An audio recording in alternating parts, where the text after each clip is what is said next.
This is speaker Ghoshal the motivational speaker come chemistry teacher. बड़े दिन video नहीं बना पाए थे, मगर आज से वीडियो हम फिर से लगातार और रेगुलर बनाते रहेंगे। तो बड़े दिन से एक सवाल आ रहा था, चूँकि एग्ज़ाम बहुत करीब है, नज़दीक है, तो खास करके 10th और 12th के बच्चे का ये कहना था कि सर ऐसा कौन सा तरीका है जिस तरीके से पढ़ेंगे एनसीईआरटी तो बढ़िया से बात समझ में आएगी। हम एनसीईआरटी पढ़ तो लेते हैं मगर कुछ कर नहीं पाते। हर साल हम क्लास में बोलते हैं, आज ऑफिशियली हम अपने प्लेटफॉर्म में बोलने वाले हैं। बात को ज़रा गौर से सुनो। देखो, एनसीईआरटी की जो भाषा है थोड़ा टफ लगेगा। अगर आप ऐसे किताब को उठाते हो और पढ़ना शुरू करते हो, मैं एनसीईआरटी की बात कर रहा हूँ, चाहे 10th हो चाहे 12th हो, तो उसकी लैंग्वेज थोड़ी कठिन है, क्योंकि आपको समझना चाहिए एक बात, the book is written by educationists. आम लोग उस बुक को नहीं लिखे हैं, तो नेचुरली बहुत कम चीज़ में, बहुत कम भाषाओं में बढ़िया चीज़ बढ़िया तरीके से वहाँ पे दी गई है। यह बात आपको समझनी पड़ेगी, पहली बात। सो बी कॉशस। और इसके साथ में दूसरी बात जो बोलूँगा, आप ज़रा ये नोट करो, एनसीईआरटी की वॉल्यूम इतनी है, रेफरेंस इतना है। रेफरेंस किससे लिखते हैं राइटर्स? एनसीईआरटी से ही लिखते हैं। एनसीईआरटी किसके हिसाब से? सिलेबस के हिसाब से। तो नेचुरली चीज़ अगर उस तरह से दी जाती है तो हमें थोड़ा सा कॉशस तो बनना पड़ता है। अब बात पे डायरेक्टली हम आते हैं कि एनसीईआरटी किस तरह से पढ़ेंगे। देखो, सबसे पहले मैं बोलूँगा, अगर आपको अच्छा रिजल्ट करने की ज़रा सी भी मंशा है तो साल की शुरुआत में ही एनसीईआरटी खरीदनी चाहिए with the main book. Without studying NCERT you cannot make a good result, you can't think of it even. हम नहीं सोचेंगे भी, ठीक है ना? सोचने के लिए भी एनसीईआरटी चाहिए। तो इसको पढ़ने का सबसे बढ़िया जो चीज़ है मैं बताता हूँ। तो आप तो लेक्चर्स तो लेते होंगे, चाहे स्कूल में हो, चाहे प्राइवेट ट्यूटर के पास हो, चाहे यूट्यूब से हो, कैसे भी करके आपको आप लेक्चर्स तो देखते होंगे या पढ़ते होंगे। तो आपकी पढ़ाई का सबसे पहला सोर्स होना चाहिए लेक्चर, चाहे वो ऑनलाइन हो या ऑफलाइन। ऑफलाइन मतलब स्कूल हो, ट्यूटर हो, जो भी है, मेंटर हो, जैसे भी है।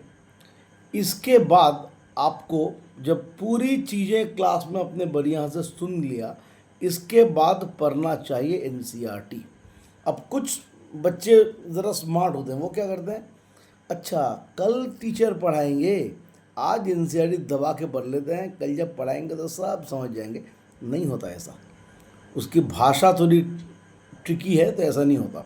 तो मैं फिर से कह रहा हूँ, फर्स्ट तो आपको लेक्चर सुननी पड़ेगी ध्यान से, चाहे वो लेक्चर स्कूल का हो, चाहे वो लेक्चर आपका प्राइवेट ट्यूटर का हो, चाहे किसी का भी हो, आपको लेना पड़ेगा।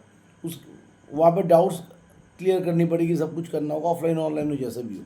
यूट्यूब वीडियो देखो, चाहे कैसे भी करके हो, आप मेरा भी प्लेटफॉर्म देख सकते हो, कोई दिक्कत नहीं है। तो वॉट उसके बाद आपको करना है एनसीईआरटी रीडिंग, और उस रीडिंग के बाद आपको बनानी है कुछ जिस्ट पॉइंट। वो पॉइंट है जहाँ से क्वेश्चंस आपको मिलेंगे, ठीक है ना? अब मेथड हम क्या फॉलो करेंगे, देखो। अगर आप साइंस की बात करें, जो कि मैं करूँगा यहाँ पे, क्लास 10 की बात करूँगा, 12th के एनसीईआरटी के लिए मैं अलग से वीडियो लाऊंगा चंद दिन बाद। तो हमारा रूल होना चाहिए W2H। W मतलब व्हाट, W मतलब वाई, और H मतलब हाउ, ठीक है? ये 3 तरीके हमको फॉलो करनी पड़ेगी। एक एग्जाम्पल लेते हैं, चलो मैं केमिस्ट्री का ही जो चैप्टर है, पहले वाला चैप्टर, उसको लेता हूँ। उसमें आप देखोगे एकदम सेकेंड पेज में कुछ रिएक्शंस के कैरेक्टरिस्टिक प्रॉपर्टी दिए हुए हैं, यानी कि आपको कैसे पता चलेगा, how will you understand that a chemical reaction takes place, है ना? ये पॉइंट 4 पॉइंट लिखे हुए हैं। तो इस तरह के कुछ पॉइंट्स हैं। तो पहली बात यह है कि जब बुक को पढ़ेंगे, थोड़ा अंडरलाइन करके पढ़ेंगे। ये ह्यूमन साइकोलॉजी है, हम अंडरलाइन करके पढ़ेंगे तो मेरा दिमाग को यह लगेगा कि हम पहले इसको देख चुके हैं, तो अगली बार जब पढ़ेंगे तो भाषा उतनी कठिन हमको नहीं लगने वाली। तो अंडरलाइन करके पढ़ेंगे, और पास में ही क्या करेंगे, उसके रिलेटेड क्वेश्चन। भाई एग्जाम्पल दे रहे हैं, और एक मान लो कि आप केमिकल डिस्प्लेसमेंट रिएक्शन पढ़ते हो। व्हाट इज डिस्प्लेसमेंट रिएक्शन, भाई क्या है? तो कुछ बात है उसके, हम देख लिए। अब क्या है के अंदर एग्जाम्पल भी आएंगे, तो उसे भी मार्क कर लेंगे प्यार से, एग्जाम्पल। दूसरा क्या है, वाई, वाई मतलब क्यों पढ़ते हैं, क्यों पढ़ते हैं मतलब क्या, उसकी जो एक्सप्लेन वाली जो चीज़ है, गिव रीजन वाली है। जैसे कि एग्जांपल दे रहा है, आयरन नेल को डिप करते हैं कॉपर सल्फेट के अंदर, तो इस टाइप की कुछ बातें बन जाएगी, ये सब वाई में आएंगे। और हाउ, कैसे होते हैं, तो कौन सा मेटल किस तरह से डिस्प्लेस करते हैं, वो वाली कॉन्सेप्ट, यानी कि व्हाट, वाई एंड हाउ, इन तीनों सवालों को पूरी करते हुए, पुष्टि करते हुए पढ़ेंगे तो आप समझ लो कि 90% आपने बोर्ड एग्ज़ाम का काम जो है आपने कर दिया। सो फर्स्ट पॉइंट चला गया। तो दूसरा पॉइंट हम ये बोलेंगे, तो पहला पॉइंट तो मैंने बोल दिया, दूसरा में यह है कि एनसीईआरटी का पेज अगर आप ऐसे देखोगे तो बीच में लिखा रहता है, साइड में थोड़ा वाइट पार्ट रहते हैं, उसमें हम रिलेटेड क्वेश्चन लिखेंगे, एकदम दागी लगाएंगे, मार्क करेंगे, और वो मार्क का जो अगर हम देखेंगे तो कौन सा क्वेश्चन होते हैं उसके रिलेवेंट एक क्वेश्चन लिख देंगे। मैं तो कई बार स्टूडेंट के बुक में लिख भी देता हूँ, जब कोई बच्चा आता है, थोड़ा वीक बच्चा आता है, सर बना दीजिए, थोड़ा बोल दीजिए, तो स्ट्रॉन्ग बच्चे भी कई बार आते हैं, सर एनसीईआरटी तो पढ़े नहीं है साल भर, थोड़ा मदद कर दो, तो this is the time to help in such cases. अभी भी देर नहीं हुई है, कर सकते हो आप। अगर आप जनवरी में बोलोगे तो फिर तो ज़्यादा कुछ नहीं हो सकता। तो जो भी है, तो उस बुक में उस जगह को हम अंडरलाइन करेंगे और लिख देंगे क्वेश्चन क्या है, व्हाट इज़ डिस्प्लेसमेंट रिएक्शन फलाना। जैसे कि आपका वहाँ पे बुक में है ना, और एक एग्जाम्पल दे रहे हैं कि why the film photographic film is advise not to keep in the sunrise, तो उसमें जो रिएक्शन होते हैं वो वाला पार्ट हमने क्वेश्चन बना के लिख दिया और उसको अंडरलाइन कर दी अलॉन्ग विद केमिकल रिएक्शन। तो कैसे लिखेंगे वो तो अलग बात है, उसके बाद दूसरा वीडियो बनेगा। तो इस तरह से हम बात को बनाएंगे। एसएसटी की अगर बात है तो एसएसटी का बुक में क्या करेंगे, उसमें होगा W3H, what, Y, how, when. आप देखो, चाहे वो हिस्ट्री हो, सिविक्स हो, जो भी है, वो ये चार बातों के आधार पे आप पुष्टिकरण करना शुरू करो, एसएसटी का पूरा मामला जो है आपका बन जाएगा। अब एनसीईआरटी रीडिंग तो मैंने बोल दिया, और ये क्वेश्चन बनाने का जो मेथड है इसे बोलते हैं क्वेश्चन टेक्निक। आप अगर कायदे से पढ़ते हो ना तो हर एक पेज में आप देखोगे 3 से 4 चीज़ तो आपकी क्वेश्चन बन जाएगी। और एक बात हम बता रहे हैं, डू यू नो, जो पीले में आते हैं, येलो में आते हैं, क्लास 10 की मैं साइंस की बात कर रहा हूँ, डू यू नो, उसको आप बढ़िया से एकदम तैयार कर लो। हो सकता है कि एक आध क्वेश्चन वहाँ से देना शुरू करें। तो हर एक टॉपिक से हम इस तरह से क्वेश्चन बनाएंगे, क्वेश्चन लिखेंगे, अंडरलाइन करेंगे। अब कोई पूछेगा सर फिजिक्स में क्या करेंगे, भाई फिजिक्स में ये काम थोड़ा और आसान हो जाएगा। कैसे, देखो, जैसे कि मान लो आप पढ़ रहे हो, है ना, फिजिक्स, अच्छी बात है। एग्जाम्पल ले लो कि मैं पढ़ता हूँ मैग्नेटिक इफेक्ट्स ऑफ इलेक्ट्रिसिटी, तो उस टॉपिक अगर हम देखेंगे तो उसका जो फॉर्मूला है पास में लिख देंगे, एग्जाम्पल है लिख देंगे, सीजीएस यूनिट है लिख देंगे, एसआई यूनिट है लिख देंगे। इसमें क्या होगा, अगली बार जब हम पढ़ेंगे ना तो चीज़ तो हम अंडरलाइन करके वैसे क्वेश्चन बना के तो बना ही लिए, उसके साथ जब हम ये सब चीज़ भी रख लेंगे तो पूरी चीज़ एक साथ बन जाएगी, है ना। आपको कोई मान लो कि ऑप्टिक्स का कोई पार्ट आप कर रहे हो तो फॉर्मूला जो आपका बनते हैं लिख लो उसको, भाई क्या दिक्कत है लिखने में, हमको होता है ना। मैं फिर से कह रहा हूँ, मान लो ये पेज है, मान लो ये पेज है, तो आप देखोगे ऐसा लिखा रहता है, इधर वाइट इधर वाइट, इस वाइट पार्ट को हम लिखेंगे। ये सब जो मैं बोल रहा था ना कि टॉपिक का क्वेश्चन में हो तो उस क्वेश्चन को वाइट पार्ट में लिखेंगे और उसका अंडरलाइन करेंगे, ब्रैकेट डाल के लिखेंगे क्वेश्चन, तो मेरा काम बन जाएगा। और एक काम करेंगे, इसका पार्ट 2 एक वीडियो निकालेंगे जिसमें मैं खुद एक एनसीईआरटी का किताब लूँगा और आपको करके बता दूंगा कैसे करना है। तो पार्ट 2 में आज तो नहीं हो सकता, वो कल रात को मैं रिलीज़ करूँगा, उसमें आप देख भी लीजिएगा। ये तो मैं बोल रहा हूँ, उसमें करके दिखाऊंगा कैसे कैसे करना है, तो इजीली आप देखोगे आपका बन जाएगा ये काम। और आपका कोई भी अगर फ्रेंड को इस तरह से एनसीईआरटी पढ़ना है तो ये मेरा जो वीडियो है इसे आप शेयर कर लीजिए। अगर मेरा टॉपिक आपको अच्छा लगे तो लाइक सब्सक्राइब शेयर बिल्कुल कर लीजिए, आपका बहुत काम आएगा।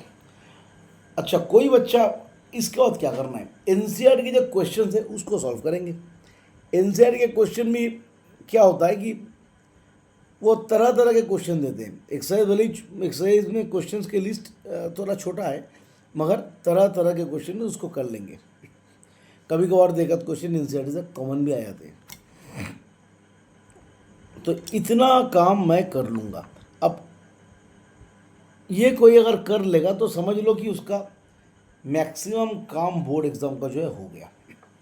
अब कोई बच्चा ऐसा है, सर एनसीईआरटी हमने नहीं खरीदा, वो किसने मना किया, ये क्या फलाना ढिमका, कठिन है, मैंने बढ़िया से एक रेफरेंस ले लिया सर, कम बनता है।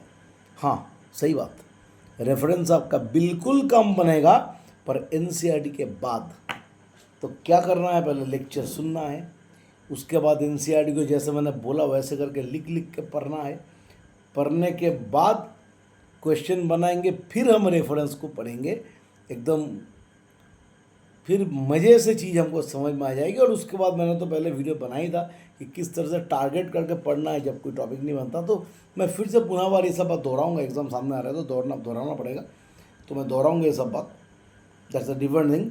और विदाउट एनसीईआरटी अगर आप प्रैक्टिस का कोई बुक खरीदते हो या रेफरेंस खरीदते हो तो मत करो, don't show the smartness, NCERT पढ़ने के बाद ही करो। अच्छा, अब एनसीईआरटी पढ़ लिया, रेफरेंस पढ़ लिया, फिर क्या करेंगे, क्वेश्चन प्रैक्टिस करेंगे।